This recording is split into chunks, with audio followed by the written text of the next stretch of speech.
What is up, my knights? Welcome back. Welcome to the Unplugged edition of Spirituality Talk, and we'll bring different things into these videos. If you want to join the Knights of Light family, please hit subscribe down below and hit the bell if you want to be notified for new videos.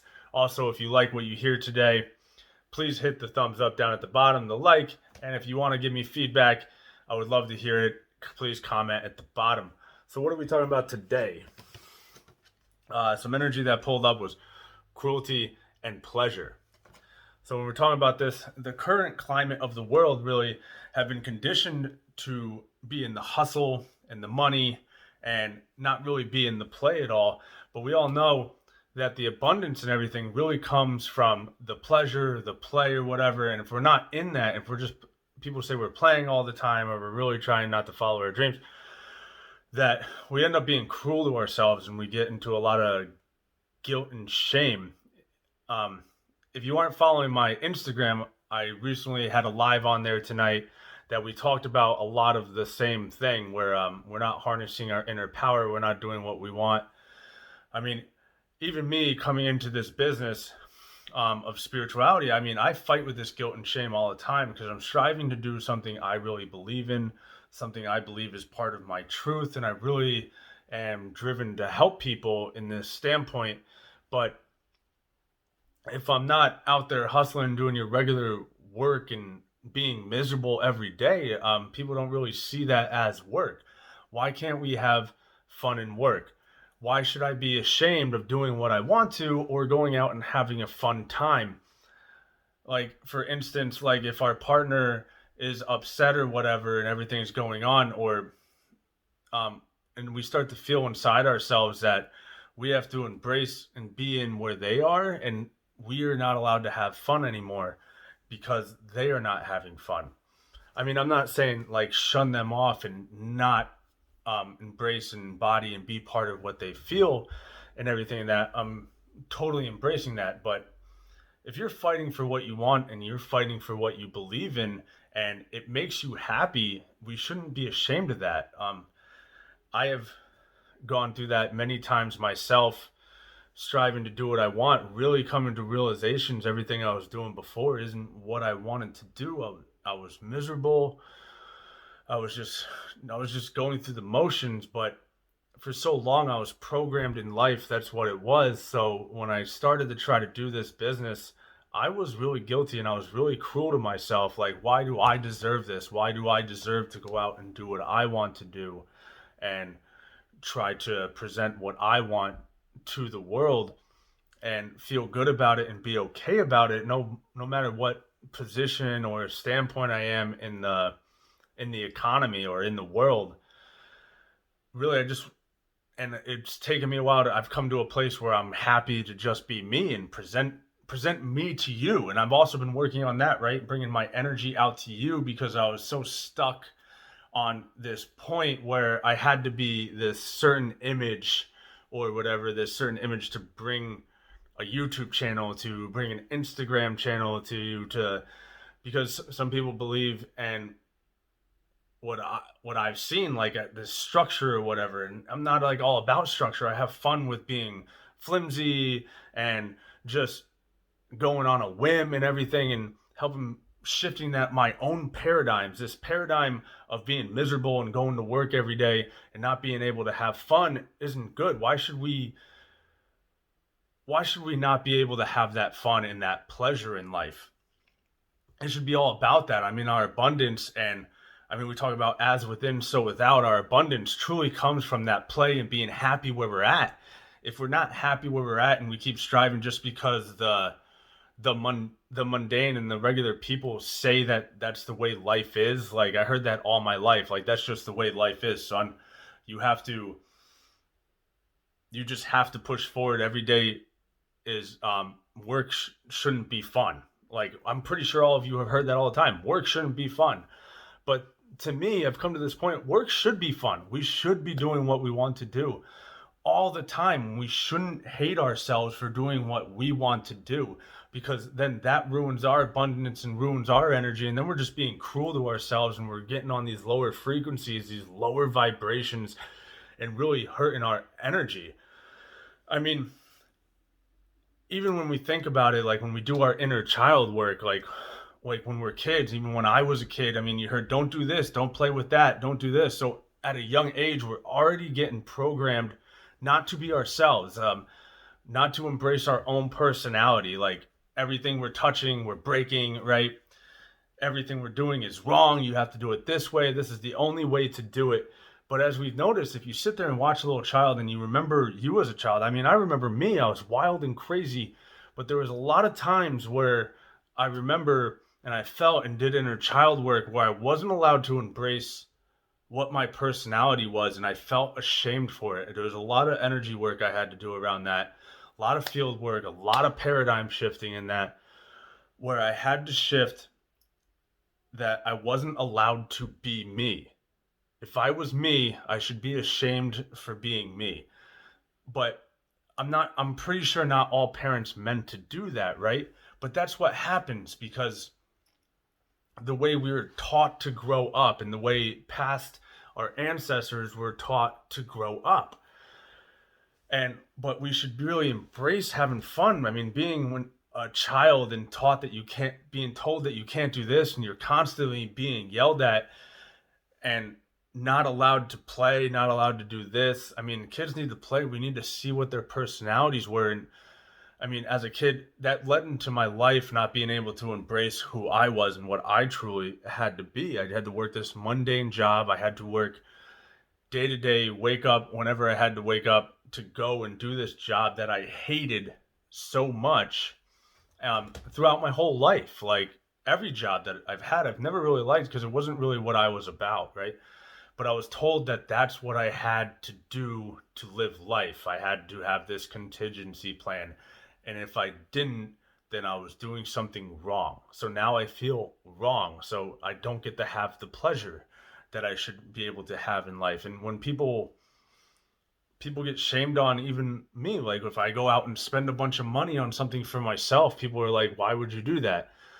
You shouldn't be doing that. You should either be saving money or you should be doing something else with it. But I want to have fun. We should be able to have fun with our own money, and we should shift the paradigm on money where if we spend it, we're going to get it back tenfold, and really embrace that flow of money, because money is energy, right? So we start to embrace the flow and it starts keeping coming in and coming in, even though we still put it out, because you got to put money out there for everything nowadays. We just live in that type of environment.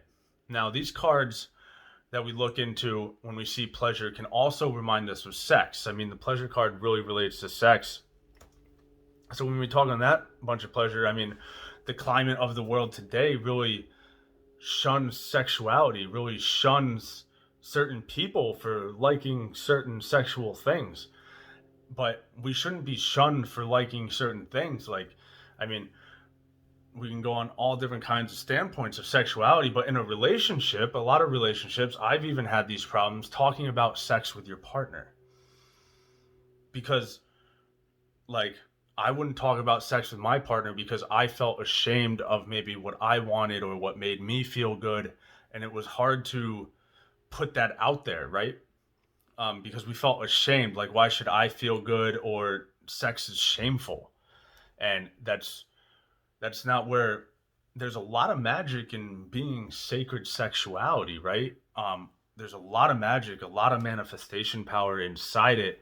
So we should learn to discuss sex with our partners, sex on a regular basis. Like if you mention sex in an open environment with somebody, a lot of people shut down.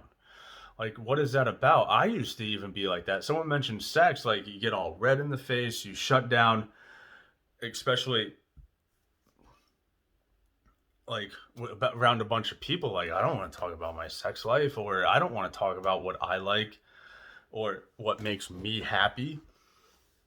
And that leads to, in a lot of relationships, a cruelty to yourself about pleasure, because now you're not getting what you want or what helps embrace your connection to the other person, because sex is an energetic connection.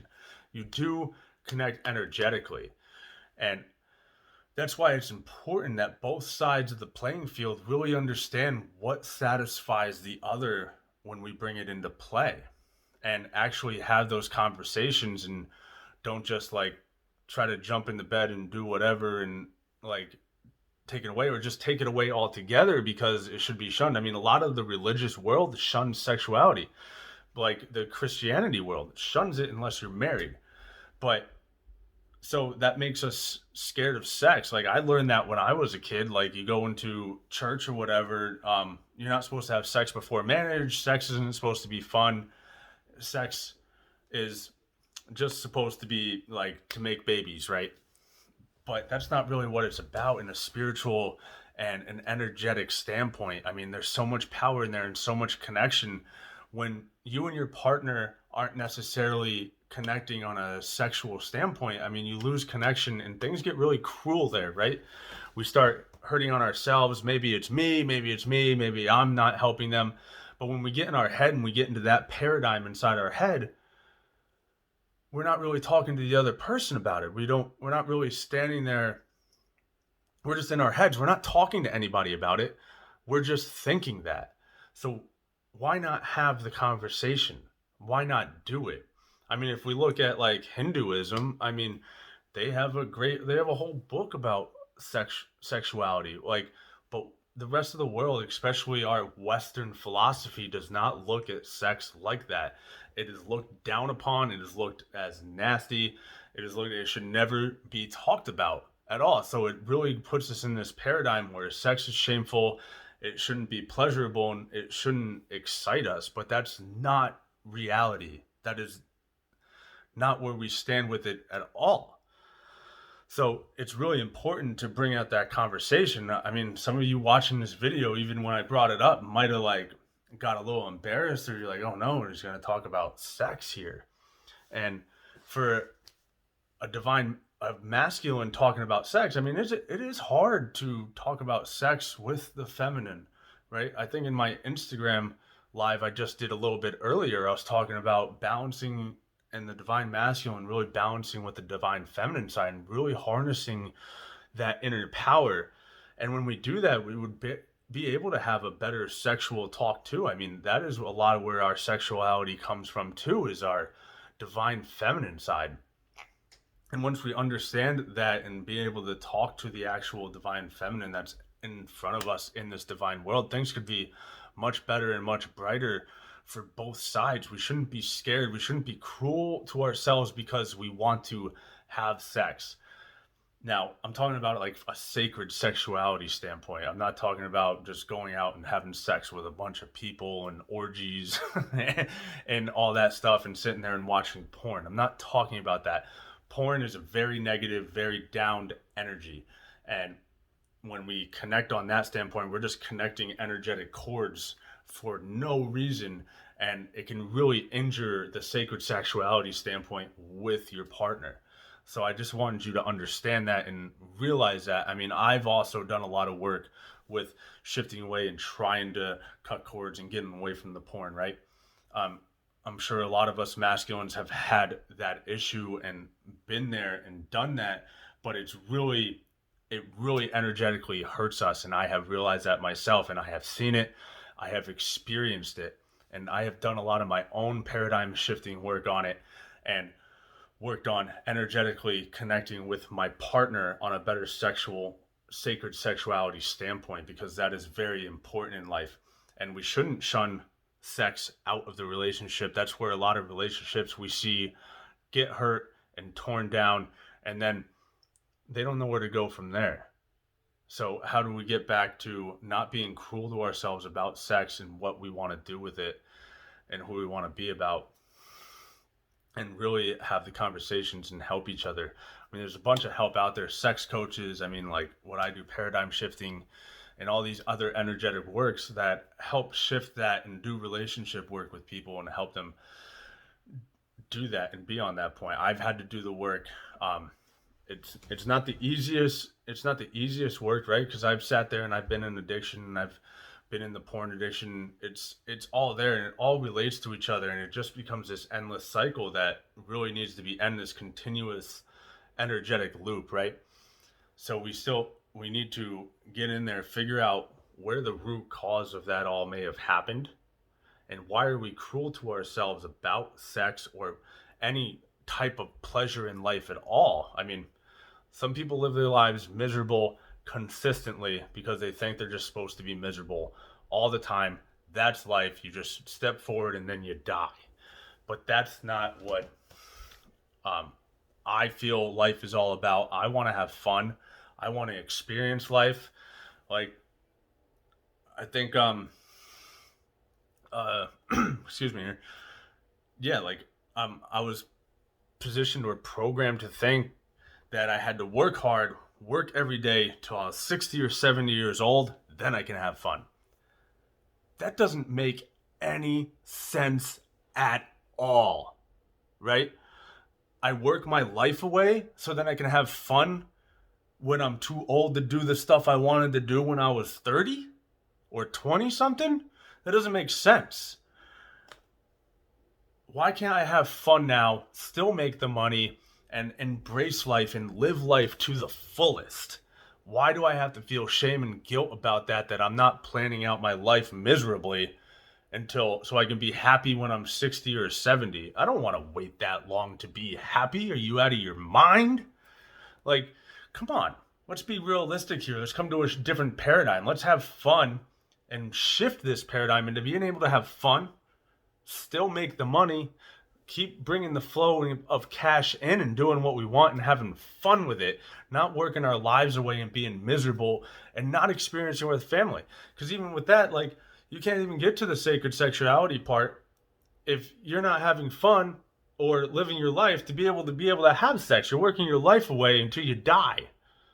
So, I mean, that's what we were taught. That's also part of inner child work, because we saw that all our lives. I saw that all my life. Like, you have to work until retirement. I mean, I even see people that retire and go back to work because they don't even know what else to do because they're bored. Well, that's a whole nother state of mind. You're only bored because you want to be bored. There's so many millions of things to do. And I don't want to be that person that works his life away, and by the time he's 60 and 70, I don't even know what I like. I like what I'm doing here. I want to help people. I want to shift paradigms. I want to bring people to another spiritual standpoint. I want to help people